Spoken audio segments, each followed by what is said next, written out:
Want to limit viewers from a specific country on Instagram? There's a hidden setting that can help reduce who sees your content in certain regions. First, open the Instagram app on your phone and go to your profile page. Now tap the three lines in the top right corner to open your account settings. Scroll down a bit until you find the section called For Professionals. Then tap on Account Type and Tools. Inside here, look for Other Tools and tap on Minimum Age. Now tap on By Country, then select Add Country. Choose the country where you want to limit visibility of your content. After selecting the country, enter a higher minimum age, for example, 25 years old. This means users below that age in the selected country may not be able to view your content. Since a large portion of Instagram users are usually under that age range, this can significantly reduce visibility in that region.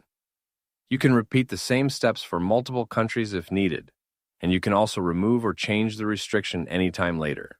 This setting is especially useful for creators, businesses, or anyone who wants more control over where their content is seen.